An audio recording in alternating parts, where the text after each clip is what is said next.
What's going on, everybody, and welcome to another episode of Carbonite Bounty BS with me and the nerds here. How's everybody doing? Fantastic, Hey, man. internet. What's up? Looks like we have another Ken nickname, so that's a lovely thing to start the stream I'm, off. Is I'm keeping that. That one's been on there for a couple weeks. I yeah, like it. Classic yeah, Andor from Kenari. yeah. We can roll with that. Definitely fun. But yeah, guys, another action-packed episode. But before we get into today's breakdown, let's let DP let you guys know where to find us at. Action pack, huh? Okay. Let's find action. Harsh, All right. harsh. So nerdcyclopedia.com, people, make sure that you are checking our website where you will see your favorite social media outlets that you can follow us on Twitter, Facebook, Instagram, and coming soon, TikTok. We will be jumping up and down doing your favorite toys, favorite songs and dances and everything, whatever. Anyway, but yeah, we'll be coming there soon. Make sure that you're going to our listening to our podcast on your phone, on iHeartRadio, TuneIn, Spotify, Apple Podcasts, Google Play, Stitcher, anywhere that you listen to your favorite podcast, we are there. If you are watching us right now on YouTube and also on Facebook, make sure you're hitting that subscribe button, also hitting that notification button. So anytime that we're on, you know that we're on. Follow us on follow us on the Facebook group at Carbonite Bounty BS, the Star Wars group, and also give us some feedback. Nerds at nerdcyclopedia.com. Cool, man, and appreciate it as always. But yeah, it seems like DP has already started his kind of reaction to today's episode. But I'll start it off this week again, and I'll make it short and sweet. I will say this, and this one couple things. For this being what I call a filler episode, this had the most kind of joy to me for a Star Wars story because you know what? This is the first filler episode of Star Wars I wasn't bored. I paid attention to it. There is still a lot of detail to it, a lot of development. There's a couple points actually frozen. I believe saw more of this stuff in his store, I believe, was looking at Holocron. So a couple things I froze and just wanted to pay attention to. But yeah, for a setup, and then as I said, it looks like we're leading towards that heist as the maybe end all of the season. But I really enjoyed it. It kept me entertained. Not too much action, but still more development and more development that didn't bore me. So yeah, I mean that was my initial reaction. But we'll go to you, DP. It seems like you might have some other ideas. Oh man, I mean, that was just a mocking thing. It wasn't a lot of like physical action going on. We got like a glimpse of the TIE fighter and everything. One thing about TIE fighters, okay, so we see them normally in like the Star Wars movies. Okay, ooh, that's a TIE fighter. Yeah, okay. Fun thing, flying all around, sweet looking, ship and stuff. Here we get the perspective from the people on the ground and everything, the rebels. This big TIE fighters, them are gargantuan. Like, okay, well, we need to hide from these things, in order for them not to to get them and everything. So it was great to see that perspective, just coming from like the little man's perspective and everything. Overall, the episode was just great. I mean, I said it offline in our text chain and everything. When I watch these Andor episodes, I don't want them to end after 40 minutes. TIE fighters are terrifying from the ground. They definitely yeah, when I watch Andor, I don't want it to end. I mean, I see how it seems like these are going in arcs and stuff, and I think I might have read something about that with these first 12 episodes, and it feels like the middle of a movie, the at least this arc from episodes 4 now to 5, we get a little bit more in depth with like the characters. I'm caring a lot more about like the different characters, like it seemed like they jumped from one cast to the next in this, so we get like a whole different cast for like episodes 4, 5, and possibly 6 and everything. Seeing Cyril, seeing his his dynamic relationship with his mom and stuff. It was a great episode to me, regardless of like the action or whatever or lack thereof and everything. Like T Mitch saying, it was very, very captivating from everything from my Mothma stuff all the way up until the end there. How about you, Hitch? Wow. I think I agree with so much of what you're saying, DP. And for me, this is one of those episodes that proves that they've done this right. You can't pull something off like this if you haven't set up the stakes correctly. And this is an episode that lives in tension. It extends the tension by giving us more depth into these characters. And you know what it does? It shows us, it doesn't tell us. They're not telling us that this guy is the Star Wars equivalent of a poli-sci major that didn't move on. They didn't tell us that. They showed us his treatise, and he's talking about how this navigator is this true navigator that can take you anywhere in the stars, and this philosophical treatise that I'm writing is exactly the same thing, which is exactly what a guy that was like that would say. And I know a lot of guys like that. Trust me on that. I was in danger of becoming one. So. And to be seen like that by Star Wars is a new thing, by the way. To be seen as a poli-sci person, right? That be interested in what that stuff actually says. Like I would actually read that thing. that's what makes me feel specifically nerdy. But they stretch the tension out. They give us depth of each character, and that's like almost the way, their currency with each other is that character depth, and so they really develop it. And I think that's a real credit to how they've set everything up and how these characters are. And you're right, DP. As far as, these characters aren't going to stick around. And so the stakes for all of them are so high and so tense. We know even Cassian Andor has an expiration date of 5 years. That's it. That's what we're going to get. It's already decided. So anything can happen in this heist, right? Anything can happen. There's such a small amount of plot armor here. And all these characters are unique.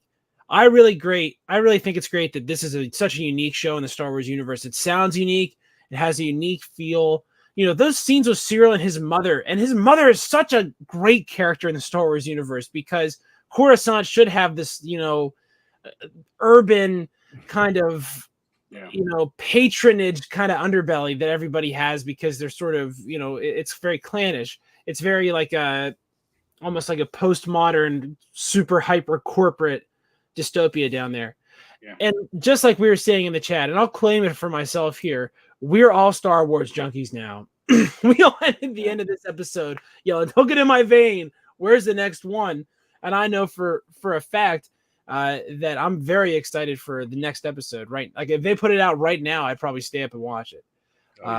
So, well done, everybody, and I'm so excited to see if they can pay off all of this tension and build up with a Star Wars heist that's worthy of Star Wars heist.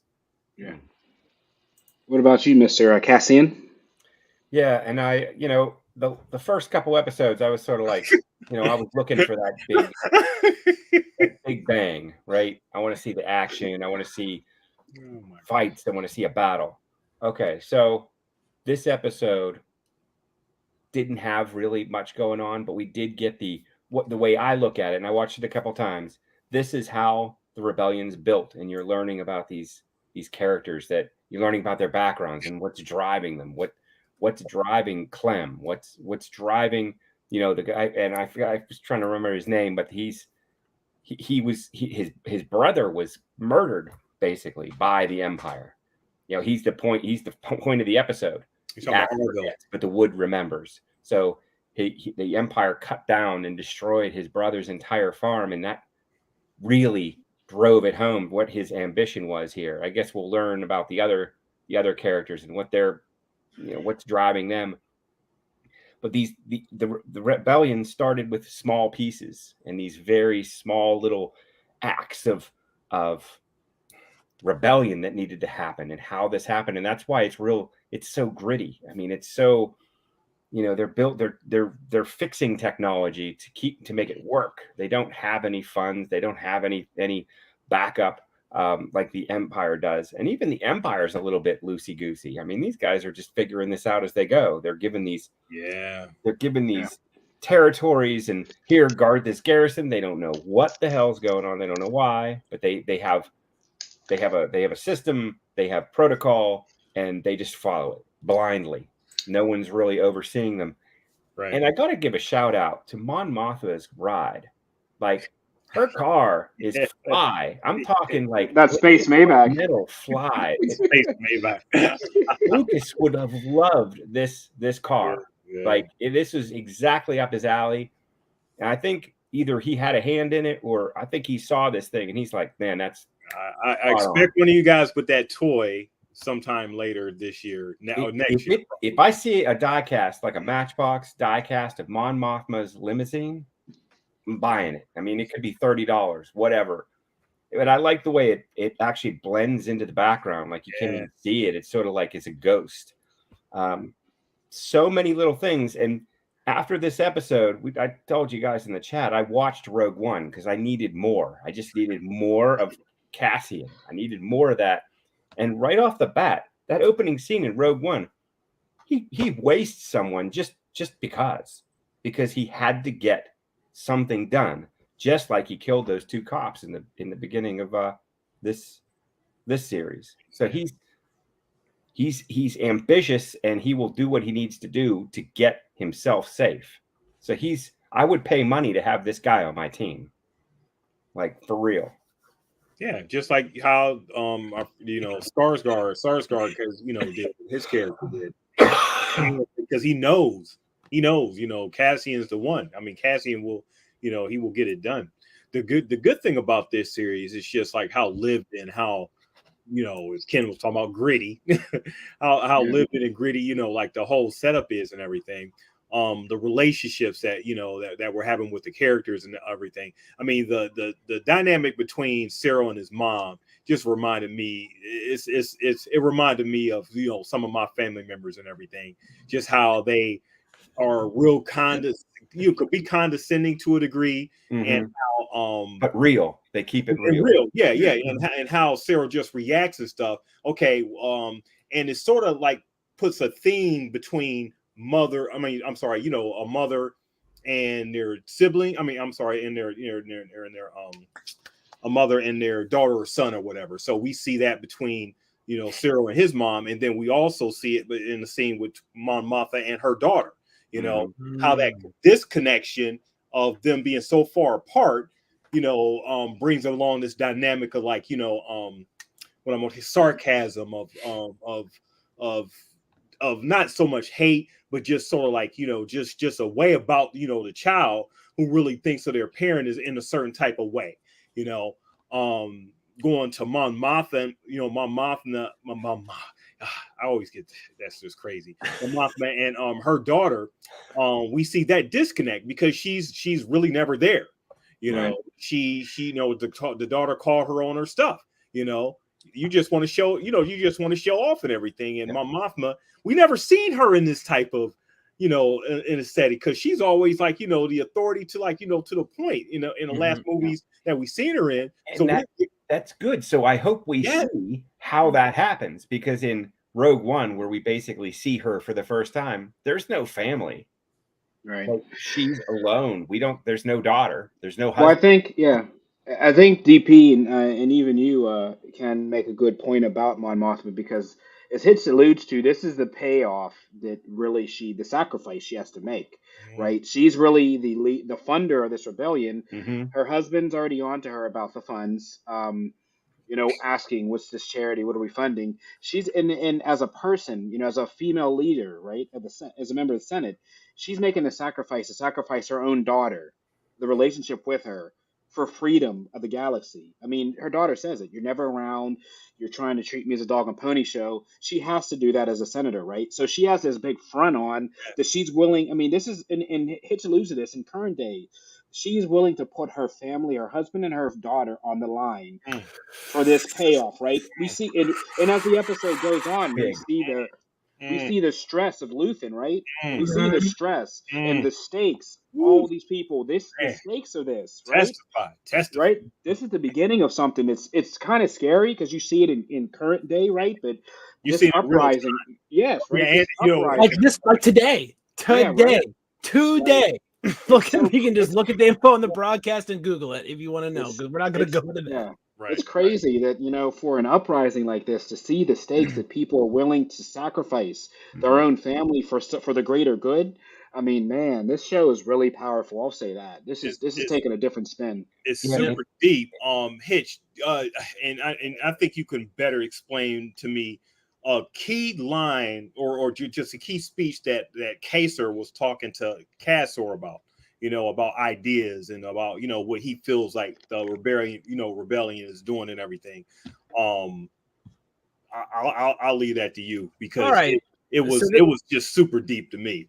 So this guy is talking about, what do we give up for security? And I think that is one of the big questions in political economy, and it's one of the big questions that we see in Star Wars, specifically the prequel trilogy. That's a huge theme. Are we safe? Are we not? And then what power will we give the state to secure us?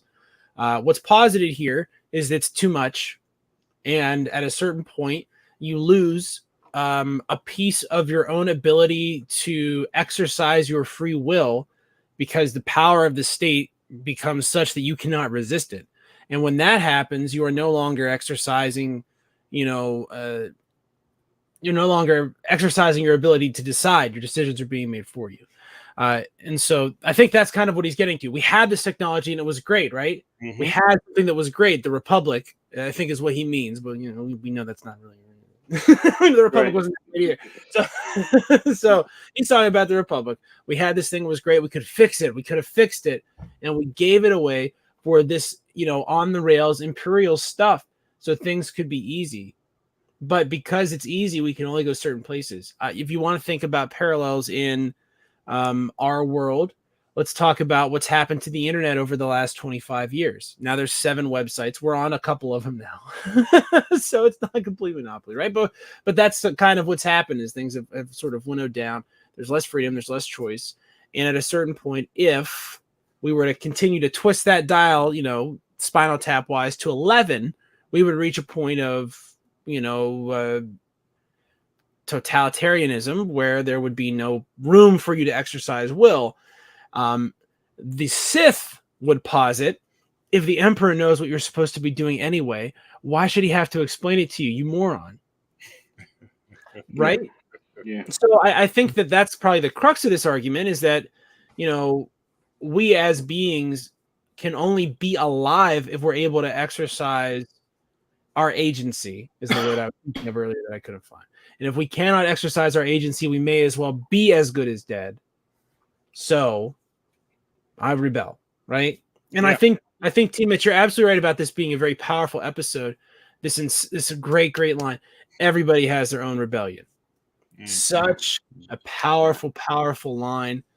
And we live in a time of unrest right now. So this is so prescient, because there are many places where governments have been destabilized by the changes wrought in the world economy, by the COVID-19 pandemic, by the conflict in Ukraine and what that's doing to food supplies and energy supplies across the world, and by, climate change and what it's doing to the world, wildfires and tsunamis and monsoons.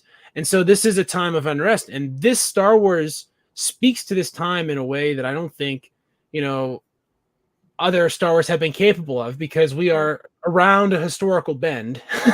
We've sort of rounded a bend where you couldn't see where we are today from 5 years ago. Well, I think once you force people against a wall, like you're saying, I mean, once you take a civilization, I mean, once you take whatever that, a people, and just push them up against the wall and take everything away that they have, something has to break. It's sort of the event horizon of gravity. It's sort of like, you're right, what's going to happen? What's going to be next? Something small, because it has to come back. So something small has to happen. And I think that's what I find so interesting about this, is it's not a big plan. It's not like that. What's the woman's name? The Imperial naval officer that's like getting Deidre. Yeah. Mm-hmm. She has it. She figured it out. She knows. Yeah. She knows that it's not like this big thing. It's like this and this randomness. And this, not random. Right. That's an interesting point. And they're going to figure it out. They're sort of like, what I got the vibe of, like, they were sort of the Mulder Scully of the whole thing. Like, they're going to figure this out. This is like the Imperial XFiles. They want to wash it under the rug. But they're like, no. Ken, it goes back to what Cassian was saying that first episode, that they're so fat, so arrogant, so ignorant and everything, that they'll let anybody just come in and, this is what we're seeing in real time.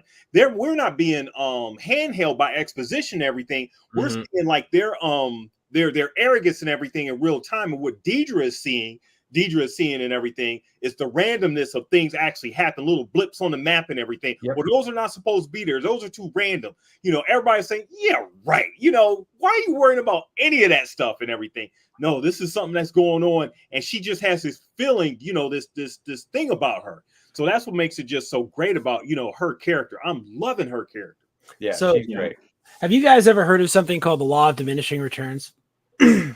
I've heard something about it. Yeah. So basically, the more you invest into something, the less return you get from it. What I'm trying to say here is that the Empire has really reached a point where they've gotten that from all this additional surveillance and everything, and even to the point where there's so little competition to them that getting robbed, fixing that, going and investigating and finding out who robbed them, getting the stuff back, and punishing that person is no longer a profitable exchange for the Empire. It is not worth the energy to even go after that because there's nobody to challenge them. So, and look, again, this is coming to you live from October of 2022. And we have learned in this very year a very object lesson in what that sort of complacent mindset can do to hollow out a military from the inside out, a security apparatus. We have watched in real time as the Russian military has essentially collapsed around their soldiers like one of those wacky races cars or something, you know what I mean? Where they're just like, whoa, and like it's all just kind of falling apart because they weren't even moving the trucks around. So all the tires were blown out. You know what I mean? Like this is the sort of thing that's starting to happen with the Empire because, we've talked about it all the way up until Rogue One. What? A sequence of 15, 18 years of unbroken W's. W. And we're right in the midst of this. And what happens when you win a bunch? You get complacent. It's what happens. Right. It's the natural order of things. It's called mathematics. If you think of, things in like, I guess ones and zeros, if you're a computer and everything, things eventually have to come to a certain point. And they cycle right back around and everything. This has all happened before. In like different histories. And the genius thing about like George Lucas is that the original trilogy was a good and evil type of, battle and everything. Every other writer seems to me, as far as like, his, prequel stuff to, all the way up to right now, has broken this down, especially like the means of the Empire and everything. Everything, goes back to the Empire and it's deconstruction. The deconstruction of the Empire is like fascinating. How it and what we're seeing with Andor is how everything is like bubbling up with like the rebels and stuff, and how that just it's going to eventually go into like the plans for the Death Star and everything, and that's just like fascinating to see the through line between this and what we're eventually going to see after Rogue One. And did you see the cereal that he Yeah. was eating? And when he picked it up, oh yeah. I mean, I don't know. At first, it was like, oh, okay, those are like sugar pebbles or something, right? No, that's a They look like cocoa. They look like some sort of Cocoa Puff Twix, like love child, right? That's what it looked like to me. And it was like a kind of Death Star to me. Like he was like looking at it. I don't know. That's where I go with stuff. I'm like, I love those scenes, man. That mother is so hilarious. She's just so funny. What have you failed at now? Do you have any problem? Like, it's just like so awful. And when she that's like that's your '80s mother. That's like how we grew up on, right? They beat you down mentally. I'm not gonna. My mother needs to not read anything, and I'm just about because my mother has told me that I might as well have just said I'm here to disappoint you now. Like legit, like. Whose parent hasn't like inferred that to their son or daughter at some point? Like, you might as well have come into this room and told me you were going to disappoint me today. Yeah, I mean that's just the thing, and the way she laid it out and his expression. I'm sure that he's going to tell me just the same, huh? Yeah. Well, Yeah, Right. he heard it all before. You know Right. what parents usually always tell their children. They're just keep regurgitating and spitting it back out and everything Over and over again. over and over again. Yeah, mom. Yeah, mom. And it's fun. It's funny to see something like that in this type of show. This Star Wars show and everything. We're just supposed to be plot. We're not supposed to get like super in-depth character development. What? Oh, come on. We're getting economic differentiation. His uncle and Right. had that sort of vibe a little bit. And there was that, they knew that he wanted to do something else. They wanted to keep him here. They were just trying to protect him. They couldn't really tell him what the bigger story was. So you sort of had that they were doing the best they could. They were just doing the best they could to make sure Luke stayed out of trouble. Right. And what happened? And you said two interesting points, and there were two interesting kind of Easter eggs that I came up with. So the first part was the Deidre stuff when she's looking at this. That has Han Solo written all over it. I mean, think about it. This is our first, he's on Jakku, right? Mhm. So either we're going to see Han Solo and Chewie, which also then we know that Hondo was involved. Hondo. That would make me very happy. Because at some Look at point, I BP. mean, the Millennium Falcon was stolen how many times from him, right? He had to literally steal it back, and it was stolen finally again in the sequel trilogy. So the fact that we see Jakku now before we even hear about it, another 15, 20 years from now for the first time ever, and then you hear these other planets and how they're stealing little things. So you already have the kind of hands in Han Solo and Chewie in there. And then the second part of it was, as we're talking about his mother, this to me smells like rebellion all over because these are underling people on Coruscant, right? And Coruscant is now split, right? Because we talk about these are the urban people. And then we go back to what Ahsoka said. Well, people under the sky think Jedis aren't really defenders, right? So now we know that the Jedi basically are dead. This is all out here, right? They knew that something happened at Jedi Temple. The Jedi are no longer around. There's no police, but there's this new power. So I think there's that kind of like, well, who were the Jedi good? Were the Jedi bad? Do we like the new thing? So there are these interesting underlying stories that are starting to like bubble up. It's kind of like a stew, right? Water's starting to boil, and I'm really liking how they lay this out like this. And like you said, the payoff is going to be ultra cool. I mean, we know the overall ending, but the payoff leading up to this even heist and the stakes. Yeah. It really keeps me like really. I mean, I want another episode right now. It's just the description of this transport right. system that they're using, that they have to use, and that scene where we saw the payoff, we saw the goal, right? We saw all the money, all the credits. Yeah. How they're going to get all that onto this transport, and it's all so tricky. The weight has to be right. The timing has to be right. I mean, I'm telling you, the scene where we see this whole thing happen is going to be it's going to be cool. I mean, it's going to be great. That has to be next episode, right? They better be, man. We're close. I'm okay with one of these because they introduced this little gang, this little and they're there. They're there. They're ready. They're fully formed. They're three-dimensional, and they showed us that, right? And I think that it's nice that they showed us. They didn't do very much telling. They did mostly showing. We get an idea of what are these people's deficiencies, what are the things that are likely to go wrong. We see the Imperials. We get everybody's motivation, and now we're ready to move. And I think I'm ready to see, the heist where we know only one person survives this. So, or we know at least one person survives this, but that's pretty much all we know, right? And because this is Star Wars, they could survive it in a very, very damaged state and be like fine by episode 7. So almost like anything could happen. And just like it's like Solo's heist, except better because there's only one person that we know is going to be scooped. Right. And their job is just like fly the thing. I mean, we won't even be doing most of the loading. That's all this. That's the tense part where you get knocked down, right? What's Lieutenant Gorn's deal? He's pretty interested in everything. So what's his backstory? Yeah, at the end there, what are we supposed to intuit that he's part of like the like an insider for like the like a spy or something for like the rebels? He's a mole. He has to open up all the gates. He has to make sure they know where the patrols are going. And what's his backstory? We know what it is. His is the most like, I don't know, a woman. He lost his woman. Like that to me is very transparent.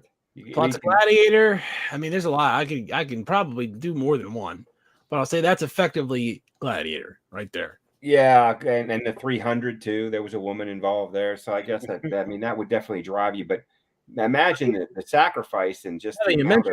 I guess the Iliad would probably be on that list. Like, if we're gonna start from the beginning, right? So yeah, I mean, there's a few. I believe a story. I believe a story about a girl. What can I say? Right. I believe it. But it better be some woman, because I mean he's really putting himself out there by being this mole, because the Empire doesn't mess around with traitors. Yeah. And that goes with it. Everybody has a rebellion. So basically, I mean, that's just basically saying everyone has a motivation. Everybody has a reason. Even Cassian has a reason, you know, money, you know, whatever Cassian's reason is, he still has a reason, you know. Yeah. And that's the thing. We don't know what his thing is yet. His thing is and everything. But you was talking about Arville earlier and his brother. So we're seeing like this is his reason and stuff. So everybody, the great thing about the character, that this is a character development. They're making us just feel for these characters because we know they're about to be wiped off the board somehow. You know, so by the time the heist happens and everything, the sacrifices. I mean, are we just going to see Rogue One every 3 episodes?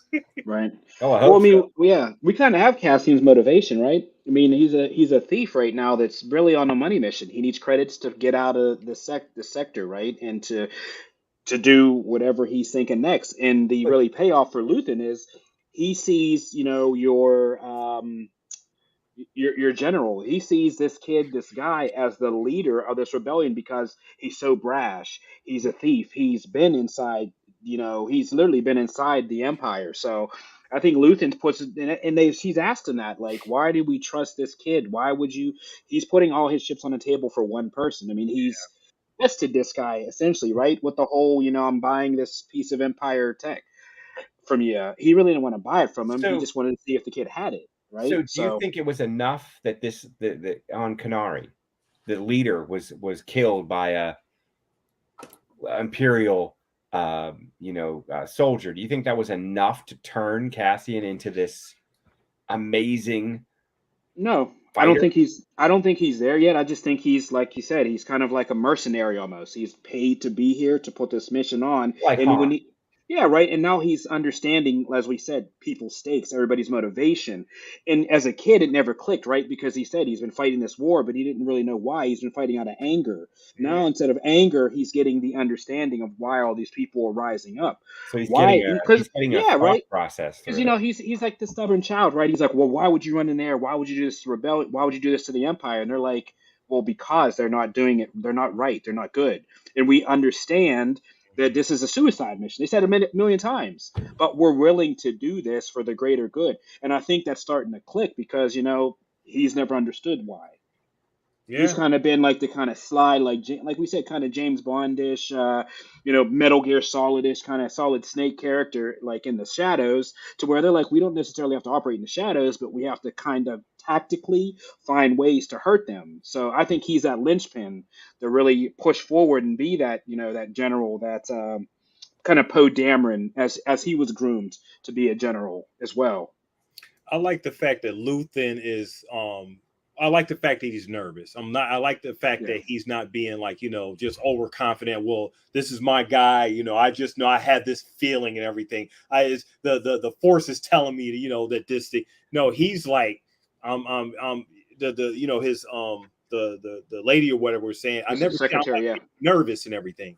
You know, I don't see like, you know, jittery and all that stuff. So we're seeing him like have some sort of like doubts, you know, in a way and everything, but he still has to have this faith because he chose, you know, Cassian to go in there and just do it and everything. So I mean, I'm just like in the well-roundedness of, you know, Luthien as a character in that aspect. Yeah. He's got a lot to lose. Yeah. Because he has stature. I mean, he has a place in this empire. I mean, as a collector, as someone that he's a purveyor of art and, you know, people with money like the Empire. And I think Mon Mothma's husband, I have a feeling like he's going to be more an Imperial, you know, he's going to be maybe part of her downfall in a way. And I think that's why she has to like slice herself off from her family, because he's going to be instrumental in some way that she needs to like cut off all ties. But Luthen has a ton to lose in this whole thing. Like if this doesn't go down, he's finished because ultimately it's all going to come back to him somehow. This whole deal. He's kind of said it, right? Because think about it now. They understand if this doesn't pay off, if he was in a ship that was off. So they're already like zeroing in. They know that there was a ship that was unregistered. So right now they're starting to turn the screws. So he's like, this has to pay off because that will deflect this investigation on this ship that went to this planet to what the hell happened at the facility and how was it heisted. So yeah, you're right. He's kind of at that tipping point to where if this doesn't go off, they're zeroing in on him as a person. Yep. And then I have like thing is done. His whole little museum and everything. Who will Deidre convince so she can, do her full-on investigation of all this? Like, right now it's like nobody's listening to her except, her other guy and everything. Who will actually listen to Deidre so she can, do what about the ex-cop? What about the ex-cop? Because something's going to come back with him. He's got a vendetta. He has to find somebody in the Empire that's going to like listen to him.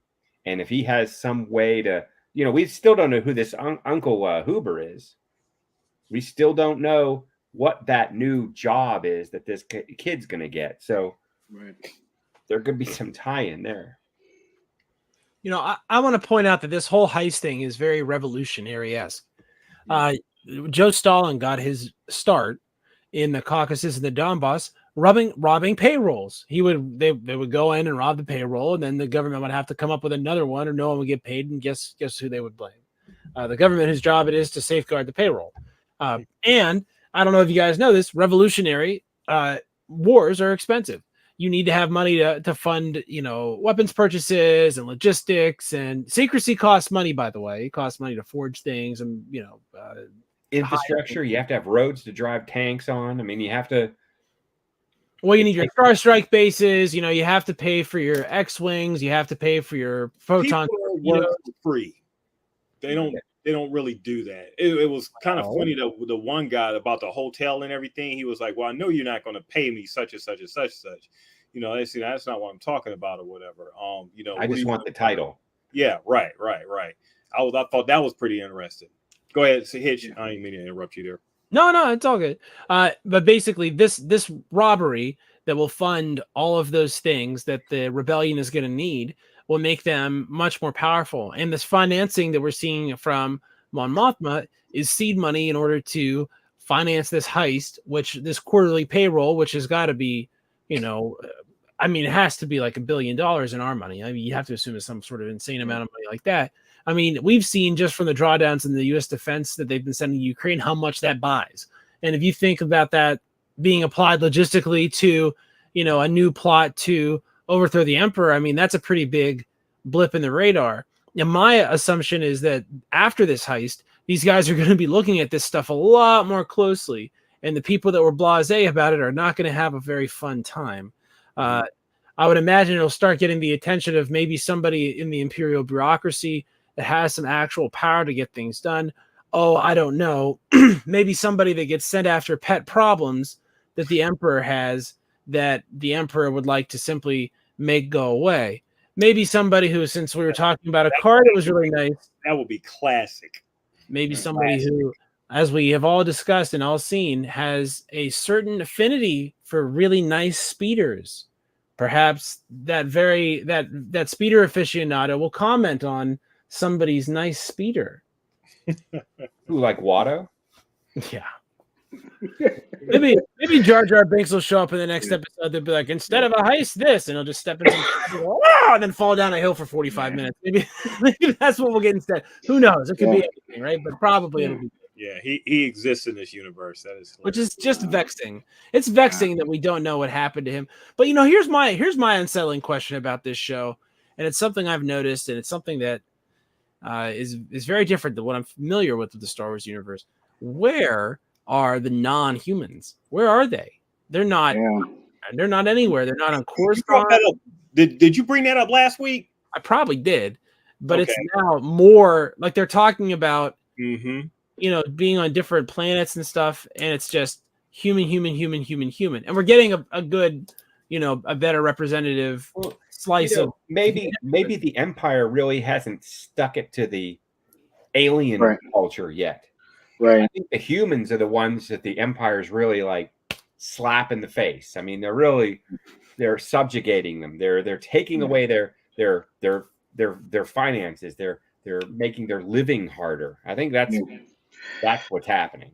I mean, yeah, Ken, that's a easy. I mean, that's a really quick, easy description. I mean, if you think about it, the Emperor is right, the leader of is leader of the Sith, right? So he knows the easiest people to manipulate would be the human race. Yeah. And with this being the beginning of the Empire, as we said, we probably don't, as we see, they don't really care about taking over the galaxy per se. They have these people in position to kind of manage sectors. So I think we'll see them as we see the alien race in the Empire at a later point. But it's one of those things that they may be tackling and make it. It's an easy cop out. They're tackling the human planets first before they start to get to these alien planets who might not use credits as a currency, who might use their resources, oils, spice, things of that, the spice mines, things of that nature. So I mean, I guess that's an easy way to write it for now, but I do agree. I would like to see other races other than just humans, Yeah, like the other calamari. species. I mean, Yeah. you're not going to see them really come into play until we get into the bigger battle, because now the Empire has to spread its reach out and go to other Mon calamari. Like, okay, now we need to get a base on this planet now so we can continue our battle. Right now, it's very, I don't want to say low key, but it's real easy right now.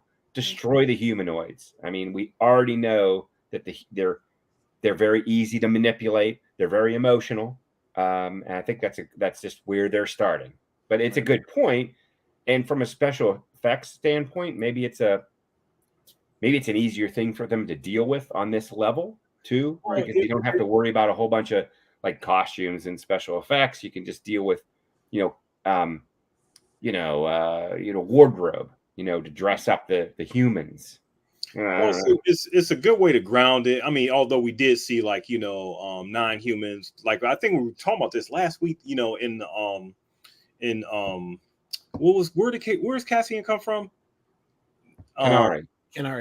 Not Kanari, but where was he at in the beginning of the show when he killed those 2 guards and everything? What was that? Oh, it was a outpost of some sort. Yeah. What was the planet?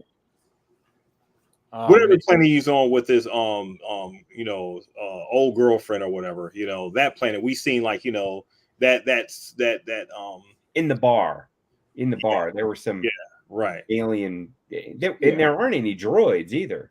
Right. I think Hitch was saying non-speaking, aliens or whatever. We're not seeing like any speaking aliens, in this. Right. And I think, T. Mitch was talking last week. That's where the meeting, whatever meeting that Mon Mothma is going to, that's where we may actually see like, multi-facet, beings and everything, in that. So in order to, even though this all grounded, we're used to seeing humans and everything, in order to make a Star Wars authentic, I think you have to at some point introduce that, because it's not Star Wars if you're not introducing or inputting those different alien races and stuff into this. In Rogue One, didn't we see non-humans as well in speaking parts? Yes. Okay. With droids, we had tons. Yeah. Okay. I thought it was a lot. Yeah. So I mean, this has to sync up with that somehow. So I'm just hoping there's an explanation for this. That's somehow beyond budget, because I get it, right? But if you're saying, okay, this is really a multi-special society that we're now just portraying an analog with humans, I think that's a choice to make stylistically 50 years ago. And to change that significantly would be a problem for me. So my hope is that what we'll find out is that there's a reason that there aren't any non-humans anywhere. And I don't mean non-humanoids. I mean, there's no Twi'leks. I don't see even like Rhodians. Like, that's just putting a Greedo mask on someone. That's not like, that can't be budgetary, right? That's got to be like free. Well, like we said, Steel City, maybe the humans are the ones that have the emotional investment in this rebellion. Maybe the alien, let's Well, let's actually just say these are all aliens. Every single person that we are looking at is alien. None of these people are human, not from our standards, right? So these are all aliens living on alien planets.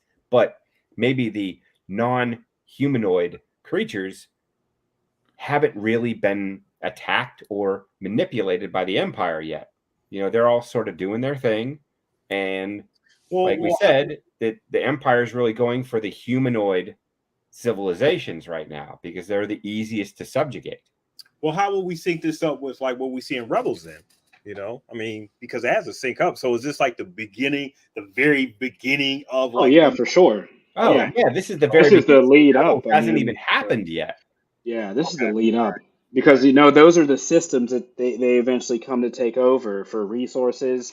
And as we see, with even the stuff in Luthen's place, the tablets, right?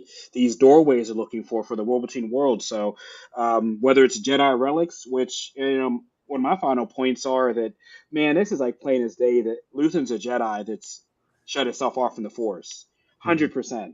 You don't because have that weapon. He had that. Yeah, he doesn't have his. He has his staff. It's literally, if you look at this, a lightsaber. I've stopped this like so many times. Yep. I thought it was supposed to be a lightsaber myself, so I agree with you. It's a lightsaber. So that's his. I believe that's his kyber crystal, which is huge. I thought they were smaller, but maybe that's just my depiction because I bought them from Galaxy's Edge and some of the stores. But I believe that is his lightsaber crystal, his kyber crystal. And I do think he's a Jedi that shut himself off from the Force because she's kind of said it, and she's hinted to it. So she might be somebody as well that's from the Jedi Temple. I don't see her not knowing anything the way she is with him and saying he's nervous. Think about it. Jedi never rattled. We didn't see that until we found out what was wrong with Kenobi, right? To think about it, if you have this power, right, you shut yourself off from the Force. These people have never done that. So now that they have to be in hiding, now they, as Hitch said, feel human emotion. Because the Force was the be all end all kind of not equalizer, but that supremacy piece they had over normal people. So the Force was their guidance. Now they are humans or subjugated to an ability like we are. To now they feel pressure, right? When Obi-Wan turned himself off from the Force, look how he felt. The same way, nervous, scared. The same way, Luthen. So it's really cool to understand, how the Jedi are now in hiding and how when they are neutralized, what they are like, because the show just has so much intertwining that it really gets me. I mean, it makes me. I'm going to watch it again just to kind of understand that. How where does stormtroopers come in? I know we've seen like previews and everything. The next episode. The next episode has to be because so the transition from what we seen in was it Bad Batch or was it the transition from the what were they before stormtroopers? Clone troopers. So, the transition between from clone troopers to stormtroopers, where does that timeline take place with this? It's pretty much now, right? Because after episode 3, the clones are starting to die. They turn some of them off, right, and hit the kill switch. And as we see leading into Solo, even they're starting to recruit humans like the military would do. So this is the beginnings of that, like forced or maybe voluntary service. So the Empire is, like we said, just forming. And as they form, they're going to start the recruiting process to get no more clones and more humans. And then at some point, we'll see the humans turning into Force-sensitive humans. So it's that beginning transition to where we see the introduction, I believe, of the Empire's military. I kind of see why, just talking about this, why you guys hold Luke Skywalker in such high regard and everything. To see like everything from the ground up and see the enormity of like what the Empire is and how this one guy ends up being like the one to take the the Empire down. It's a big thing. It's an enormous thing, and the thing is it's just something must have been happening so bad in the galaxy, which obviously we see with the Death Star and other things that the Empire does, that this guy this guy had to be the one to come in, just take, take Palpatine and Vader out and everything, That's crazy. That's really macro, of this whole thing. So I see why you guys hold that guy in such high regard. Yeah, definitely, guys. But I mean, Again, another fun episode. Another good breakdown as far as this episode. I said it was a slow burn, but I think we got a lot of pretty interesting topics and a lot of interesting ideas out there for this week. And that leads us up to would be the mid season breakdown. So episode 6 will be a big one, and we have 6 to go. Super excited for this, and happy as always to have you guys on here. So you know we'll keep it going here. We'll keep our breakdowns going. Like I said, we'll be still working on dockets and some other things for our nerd psycho comic flick show. Tongue twister there. So still working on things as DP said. Keep an eye on us. Make sure you're sharing. Make sure you got your notification bell on, because when we do go live, we want everybody to be involved with us, and check out the Facebook group and look for us on TikTok. So, and any other questions, you can email us, as Steel City always says, nerds@nerdcyclopedia.com. If you guys want anything, want us to mention anything, if you guys have any breakdowns, we'd be willing to read that on air as well, and try to go over your ideas and some of your questions, as we had some people live give us some comments and some questions of their own. So other than that, guys, I enjoy everybody tonight, and until next week, this is the way. This is the way.